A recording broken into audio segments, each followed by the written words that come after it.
رضيت بالله ربا وبالإسلام دينا وبمحمد نبيا.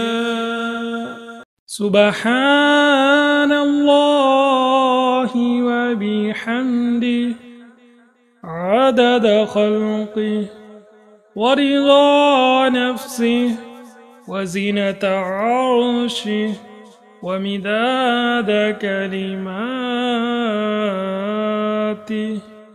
اللهم إني أسألك علما نافعا ورزقا طيبا وعملا متقبلا